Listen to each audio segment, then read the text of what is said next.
Good morning, mga kababayan, no? Mga kababayan, mga kapatid, no? Mayroon kasi ako nakita na na isang vlog ngayon na ano ba 'yun? Rehab vlog ba 'yun? No, na nagpapakita na ang Iglesia ni Cristo daw ay nag-endorse na daw ng 12 na senador. So sabihin ko sa iyo ah, yung vlogger na yan, yung rehab vlog ba yun? Sabihin ko sa iyo, no? Ay wala kang kwenta, no? Kasi nagpapakita ka ng mga ganyan. Alam mo, ang INC hindi nagpapakita yan ng i-endorse nila, no? Tinatago nila yung mga balota nila, no? Paglabas na yan nila sa pagboto na yan. Pagboto na yan, dyan na yan. Diyan yan na makikita yung in-endorse nila, no? Pero sa ngayon, hindi nila pinapakita yan kahit sinong mga kapatiran sa iglesia, no? So, ikaw nagpapakalat ka ng fake news. Dapat sa'yo kasuhan, no? Kasi nagpapakalat ka ng fake news, no? Nakalagay pa doon, puro Marcos lahat ang nakalihira doon ng mga senador, no? No, mga kay President Marcos yung nakalihira doon. Pero wala namang problema 'yon kung totoo 'yon. Kaso lang ay hindi totoo 'yon yung pinapakita mo. Yung INC hindi yan nagpapakita, no, na ang mga senador na dadalhin ay pinapakita na, hindi 'yon. So ikaw lang gumagawa ng kwento, no? Kulukoy ka na vlogger, no? Sabihin ko sa iyo, kulukoy ka na vlogger, no? Wag mo siraan yung INC, ha? No? Wag mo siraan, basta baka gusto mo lang magpasikat siguro, no? Kaya ganyan, gusto mo lang na marami kang viewer, no? Daming manonood sa iyo kasi yun nga. Siyempre, nagpalabas ka ng mga ganon na mga fake news, eh. So, mabiral ka niya, no? Sa ginawa mo. So, isa ka ring gunggong ka, sabihin ko sa iyo. Isa kang gunggong, no?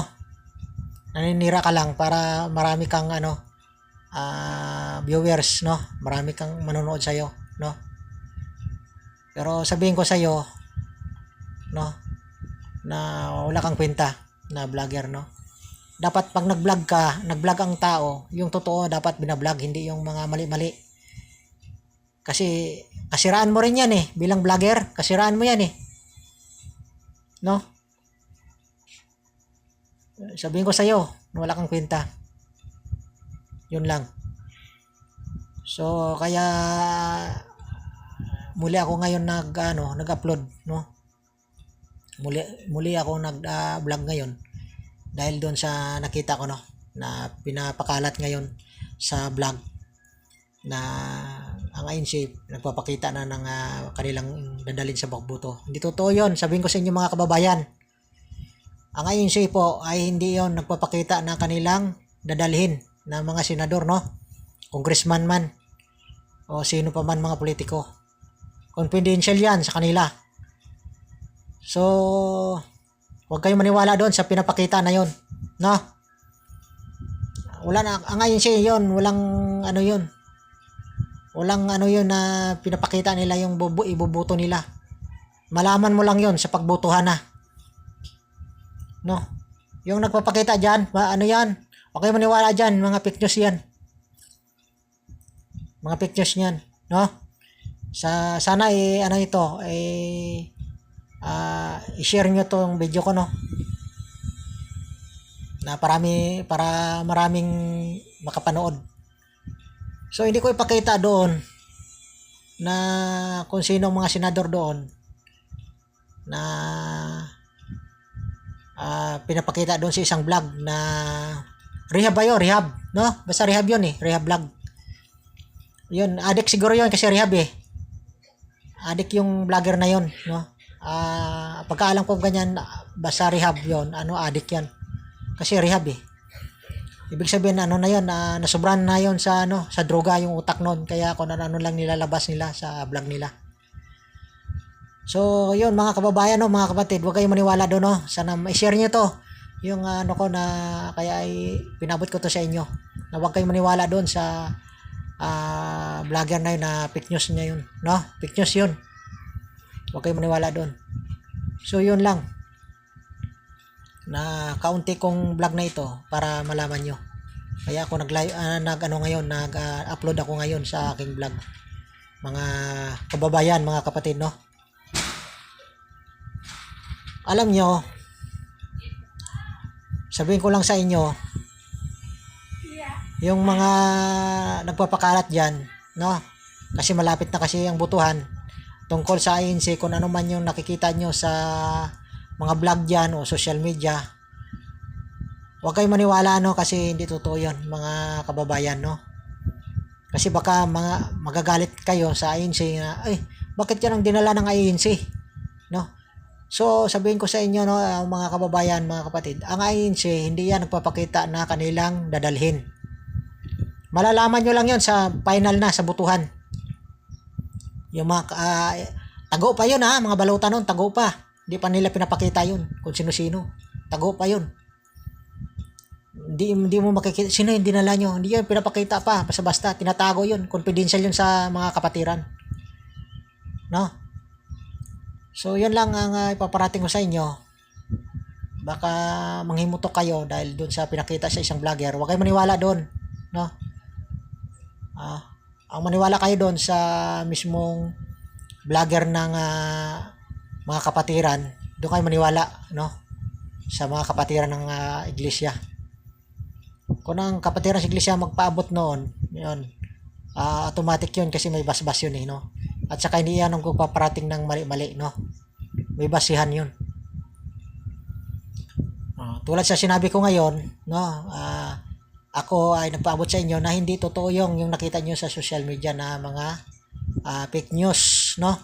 Na tungkol sa INC, no? Mga negatibo, no? Hindi totoo yun. Ang INC ay matino, no? Matino po ang INC. Hindi yan nagpapagamit ng pera sa mga politiko.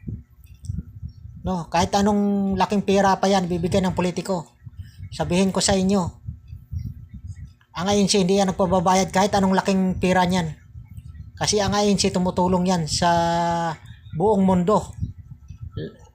Nakabili nga ang INC ng ari-arian sa ano sa ibang bansa, nakita nyo? Yung ghost na ano tawag nun? Yung isang bayan yon, isang lugar yon na ghost town na wala nang taong naninirahan doon, napakalawak ng lupain. Nabili ng INC yon. Tapos sabihin nyo ang INC ay nagpapagamit ng pera. Wala. Ang INC hindi yan nagpabayad ng pera. Baka kasuhan pa kayo. Isang politiko lang magbabayad sa INC ng pera. Baka tatakpan pa sa ng INC ng pera, no? Sabihin ko sa inyo, baka tatakpan pa kayo ng pera ng INC. No? Huwag yung sabihin ng INC na nanghihingi ng pera, ha?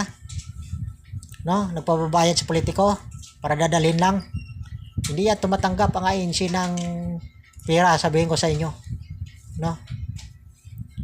Mismo ang pamunuan ng INC yan, hindi yan tumatanggap ng ganyang pera sinasabi nyo. Fake news yun. Yung mga mayroong ganyan, fake news yan. Huwag kayo maniwala dyan. No? Yan ay kinakasuhan ng INC, no? Pag nalaman ng INC yung ganyan, kinakasuhan niya, no? Gumagamit sa pangalan ng INC na ayan ay nagpapakilala siya ay nangungurap. Hindi yan totoo ng INC. Yan subok na yan. Marami na nakasuhan ng INC diyan. No? Na naninira sa INC. So, yun ang ipabot ko sa inyo. Fake news yun, yung mga pinakita diyan sa sa social media. Huwag kayo maniwala diyan. No, mga kababayan, huwag kayong maniwala dyan. Kasi ako mismo, saksi ako dyan. No? Saksi ako mismo dyan. INC confidential yan.